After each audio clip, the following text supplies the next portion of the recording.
المهنيه تاسست في 2013 مع المخطط ديال المغرب الاخضر. هي الفيدراليه المهنيه للنباتات الزيتيه تاسست على اساس النهوض بالقطاع ديال النباتات الزيتيه في المغرب. هي فيها شراكه ما بين القطاع الخاص اللي هم المصنعين ديال النباتات الزيتيه على العموم ووزاره الفلاحه. لان كاين واحد العقده برنامج اللي دارت بين الوزاره والقطاع الخاص للنهوض بهذه النباتات الزيتيه اللي فيها بزاف المزايا لا للفلاح لا للقطاع الخاص اللي هو المصنعين. وهذه الفيدراليه المهنيه الزيتيه مكونه من جوج ديال لي بول، جوج ديال لي كوليج اللي نقدروا نقولوا. كاين الفلاحه مجمعين في الجمعيه الوطنيه لمنتجي النباتات الزيتيه بالمغرب، وهي التمثيليه ديال الفلاحه. وكاين الجمعيه الوطنيه لصناع النباتات الزيتيه في المغرب اللي هما كاين جوج صناع، كاين بالحسن وكاين لوسيور. دونك هما مجمعين عاوتاني في واحد الجمعيه اللي هما جوج جمعيات هما اللي كيكونوا الفيدراليه المهنيه.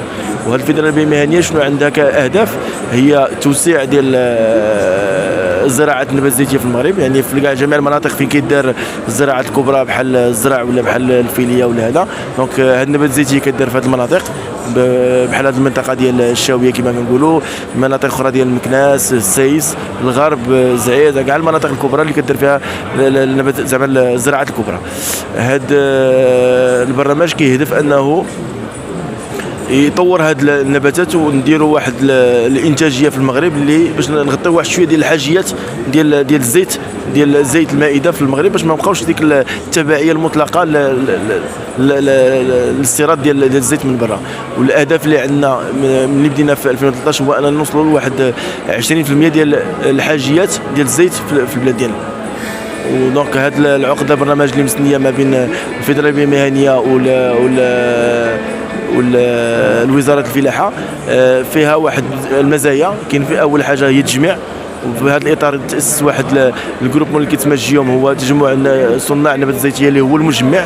وهذا المجمع شنو هو المزايا ديالو اللي كيعطيها؟ هو انه كيدير تاطير تقني للفلاحه من الزرع حتى الحصاد، وكيخول لهم كاع دوك المدخرات اللي خاصهم، يعني كيعطيهم كاع المدخرات فيها الزريعه، الادويه والمكنه الخاصه بهذه النباتات الزيتيه، وكيتبع معاهم من الاول حتى الاخر، وكيضمن لهم ضمان التسويق. يعني في الاخير كاين واحد العقده ما بين الفلاح وهذا المجمع اللي كتضمن ليه انه غادي يسوق ديال الثمن ديالو، المنتوج ديالو بواحد الثمن اللي كيكون محدد.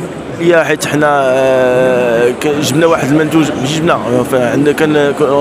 كنمثلوا واحد المنتوج اللي هو الكولزا ونوار الشمس. هاد الكولزا ونوار الشمس المزايا ديالهم عاوتاني على غرار انهم كيعطيو الزيت ولا زيت المائده ولا الاكتفاء الذاتي وبزاف د الحوايج، انهم كيدخلوا في الدوره الزراعيه مع الحبوب.